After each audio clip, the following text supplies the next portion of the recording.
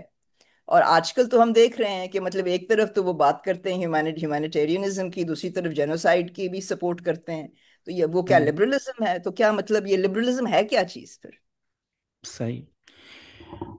اچھا، تیسرے چیپٹر میں آپ نے تین شخصیات، مولوی ذکاء اللہ، ڈپٹی نذیر احمد اور مولانا محمد حسین آزاد کا تذکرہ کیا ہے. تو ڈپٹی نذیر احمد اور مولانا محمد حسین آزاد کا نام تو کافی سننے میں آتا ہے، یا میں نے کافی سنا ہے، لیکن ذکاء اللہ مولوی کو ذکاء... نظر انداز کیا گیا ہے بہت زیادہ. اور بےچارے وہ خود بھی اس پہ کافی غمگین رہتے تھے کہ انہوں نے اتنا کام کیا. زیادہ تر وہ ترجمے کرتے تھے انگریزی کتابوں کے، اور ان کو اپنے لوگوں کے لیے پیش کرتے تھے. تو یہی کہتے تھے کہ کاش کہ میں نذیر کی طرح میرے میں وہ ہوتی، لٹریری کوالٹی ہوتی، تو میں بھی ایک دو ناولیں لکھ دیتا، وہ ان کا زیادہ فائدہ ہوتا. تو یعنی کہ ان صحیح. کو لوگوں، ان کی جو تاریخ ہند ہے وہ کافی اہم ہے. تو میں سمجھتی تھی کہ ان کی طرف توجہ دینی چاہیے، اور جو ان کا مزاج تھا، ان کا جو مطلب وہ سی ایف اینڈروز نے بہت خوبصورت طریقے سے وہ ان کو پیش کیا ہے، اور میں اس کو استعمال کرنا چاہتی تھی. وہ ایک دلی کا وہ ایک نظریہ پیش کرتے ہیں جو شاید اب وہ I mean اس کے میوٹین ریبیلین کے بعد 1857 کے بعد تو وہ ختم ہو گیا تھا. وہ دلی کالج کا جو سین ہے وہ سب چینج ہو جاتا ہے. صحیح. اور آپ نے ان تینوں شخصیات کے ایک استاد کا نام کا تذکرہ کیا، راما چندرا کر جی کے، جی. جو کہ آئی تھنک ریاضی میں بھی بڑی اعلیٰ قابلیت تھی ان کی. میتھمیٹیکل جینیس تھے، بہت بہت اچھے میتھمیٹیشین تھے. اچھا. اچھا، جیسے یہ سر سید احمد خان اور مولانا محمد حسین آزاد، ان کے اوپر تھوڑا سا طبقاتی فرق رکھنے کا ایک الزام لگایا جاتا ہے. تو کس کا فرق رکھنے کا جی؟ جیسے کلاس کا فرق رکھنے کا. ہاں، تو یہ تو وہ تو جیسے... ہے، وہ تو ہے. تو یعنی کہ آپ مجھے بتائیے، مجھے یہ سوال بہت سے لوگ پوچھتے ہیں کہ آپ ان کو روشن خیال کیسے کہتی ہیں. تو میں کہنا چاہتی ہوں کہ آپ ان کو لبرل کیسے کہتے ہیں؟ لبرلزم میں کلاس کا فرق نہیں. جو آپ کے صحیح. لبرلز ہیں، اسٹوارٹ مل کیا تھا؟ مل مل کیا تھا؟ ساری وہ بیٹھ کے انگریزوں کی حکومت میں اتنا بڑا وہ اہلکار تھا.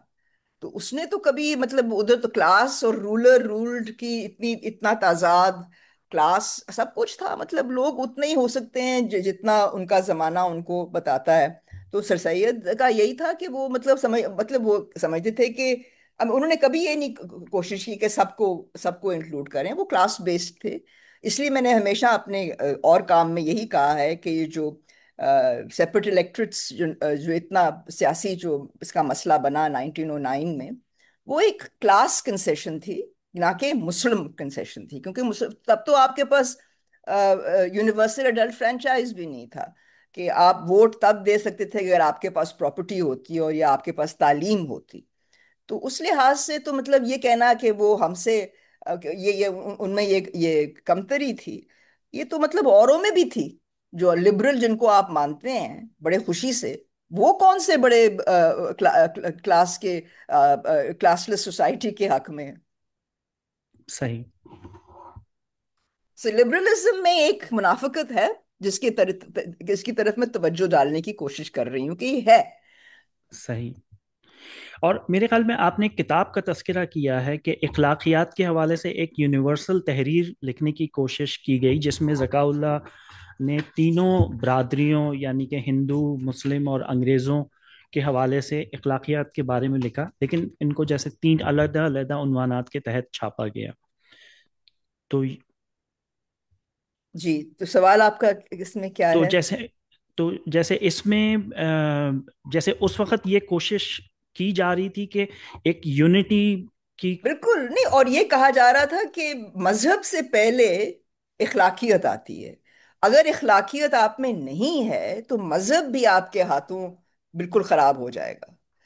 یعنی کہ انسان کے اندر ایک قسم کی اخلاقیت ہونی چاہیے، اسی کی بیسس کے اوپر مذہب بھی اجاگر ہوتے ہیں. اور ان کا ذکاء اللہ کا مقصد تھا کہ وہ دکھائیں کہ ٹھیک ہے ہمارے کئی اصول نہیں ملتے، مگر بہت سی چیزیں بھی ملتی ہیں. تو کوشش یہی ہو رہی تھی کہ مطلب ایک قسم کی کسی قسم کا اتحاد بن سکے، یعنی کہ مذہب کے بیسس کے اوپر لڑائی جھگڑے نہ ہوں۔ صحیح اور یہ سی ایف اینڈروز بھی اس کا ذکر کرتے ہیں کہ جب تک یہ بزرگ زندہ رہے دلی میں کوئی حادثہ نہیں ہو سکتا تھا، ہندو مسلم حادثہ، یہ لوگ وہاں پیش پیش تھے اور اس کو روک دیتے تھے۔ تو میں سمجھتی ہوں کہ یہ چیزیں ہمیں یاد کرنی چاہیے۔ میں مانتی ہوں کہ بہت کچھ بدل گیا ہے، مگر یہ کوششیں ضرور ہوئیں، اور ان کو میں نے پیش کرنے کی کوشش کی ہے۔ صحیح۔ اچھا، ایک چیز جو میں نے دیکھی کہ آپ نے کتاب میں ایک دہلی کالج کا تذکرہ کیا ہے۔ جی ہاں، دلی کالج کا بہت اس کو بہت دلچسپ ہے، اس کے اوپر بہت اچھا کام بھی ہوا ہے۔ جی بتائیے، آپ کا سوال کیا ہے دلی کالج تو پہ؟ جیسے ہم لوگ اس بارے میں اتنا تذکرہ نہیں سنتے، جیسے ہم اگر اپنی تاریخ شروع کرتے ہیں تعلیم کی، تو وہ علی گڑھ مسلم یونیورسٹی یا محمدین اینگلو بالکل اورینٹل صحیح، کالج سے بالکل شروع صحیح کہہ رہے کرتے ہیں ہیں۔ آپ، بالکل صحیح، غلط ہے بیکاز جو بات میں دکھانے کی کوشش کر رہی ہوں کہ 1857 سے پہلے ایک قسم کا بڑا انٹرسٹنگ رینیسانس چل رہا تھا دلی میں۔ اور یہ رام چندر کی آپ نے بات کی، رام چندر نے بہت بڑا رول ادا کیا کہ مطلب کیونکہ انگریزی کتابیں آ رہی تھیں، ان کا ترجمہ اسی وقت شاگرد کرتے تھے، ان کو پھر وہ ان کو وہ دیکھتے تھے اور پھر پڑھایا جاتے تھے۔ تو یعنی کہ بہت ایکسائٹمنٹ تھی نئی نالج کی، وہ جو ہے وہ سیاسی نظر ہو گئی۔ 1857 کی جو خون خرابہ ہوا اس کے بعد بہت مشکل ہو گیا، اور وہ جو ایک قسم کی یونیفائڈ ایفرٹ تھی وہ نہیں رہ سکی۔ سو کافی آئی تھنک دلی کالج کا جو ایٹماسفیئر تھا وہ واپس کبھی نہیں آ سکا جو پہلے تھا 1857 سے، اور بڑا انٹرسٹنگ پیریڈ تھا وہ، اور بڑے بڑے انٹرسٹ آپ سوچئے، سید احمد وہاں پڑھے، محمد حسین آزاد وہاں پڑھے، حالی وہاں مطلب ایک سے ایک بندہ وہاں، ذکاء اللہ، نذیر احمد، سو مطلب بہت لوگ ہیں جو وہاں پر جو پڑھے، اور مگر ہم شروع کرتے ہیں علی گڑھ سے۔ جی یہ تو غلط ہے نا، یہ تو یہی تاریخی غلطی ہے ہماری۔ جی۔ اور پھر آپ نے ڈپٹی نذیر احمد کے ناول کا تذکرہ کیا، اس میں کافی تفصیلی، ابن الوقت کا، کہ جیسے انہوں نے اس تصور کو اجاگر کرنے کی کوشش کی تھی کہ وہ ایک مسلمان کس حد تک جو ہے وہ ایک مغربی طرز کو اپنا سکتا ہے، اور اور میرے خیال میں شاید بنیادی طور پہ یہ ناول ان کی اپنی زندگی سے بھی کچھ وہ انسپریشن تھی۔ کہتے ہیں، بہت سے لوگ سمجھتے تھے کہ یہ انہوں نے سید احمد کے اوپر لکھی ہے، مگر وہ کہتے ہیں کہ یہ میری اپنی زندگی پہ ہے، کہ میں نے خود مطلب جو مصیبتیں، وہ مسائل ان کے سامنے پیش آئے، یعنی کہ مطلب اس زمانے کا تعصب، آپ سوچئے کہ ایک انگریز کے ساتھ کھانا، اور وہ یہی کہہ رہے ہیں کہ یہ ہمارے مذہب میں تو ہے ہی نہیں، کہ مطلب آپ کھا سکتے ہیں کسی کے ساتھ بھی، آپ کا مذہب اس میں جی مطلب وہ خطرے میں نہیں رہتا، مگر صحیح اس وقت تھا، اس وقت یہ تھا۔ اور سید احمد کو اتنے وہ آتے تھے، سوال آتے تھے کہ آپ کیا یہ کیا انسان کھا سکتا ہے ان کے ساتھ اور مسلمان رہ سکتا ہے، اور پھر فتوے بھی ان کے خلاف نکلے سید احمد خان کے۔ صحیح۔ ایک آپ نے چیپٹر 5 میں شیخ مبارک کا تذکرہ کیا ہے، جن کے دو بیٹے تھے، ابو الفضل اور فیضی۔ جی تو جی انہوں نے جو ہے جیسے اکبر کو دربار کا اسٹرکچر چینج کرنے میں یا تبدیل کرنے میں مدد دی۔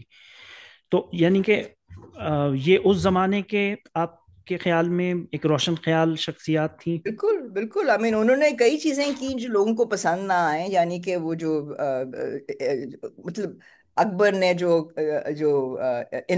ڈاکٹرن آف انفیلیبلٹی، اب اس کا اس کی اردو ترجمہ مجھے نہیں پتا کیا ہے، تو یعنی کہ یہ کہنا کہ صرف جو اکبر کہے گا وہی چلے گا، وہ بھی اس پہ بھی انہوں نے مدد کی۔ تو اور دوسرا یہ تھا کہ وہ یہ کورٹ کے جو سیاست تھی اس سے دور رہنا چاہتے تھے، وہ مطلب کافی روحانی قسم کے بزرگ تھے، جی اور دو بڑے ہی مطلب ان کے دونوں بیٹے بہت پہنچے ہوئے تھے۔ ابو الفضل کو تو سب جانتے ہیں، مگر یہ مبارک صاحب جو تھے، انہوں نے انہی کی وجہ سے یہ دو بندے آگے آئے، اور انہوں نے بہت بہت کنٹریبیوٹ کیا۔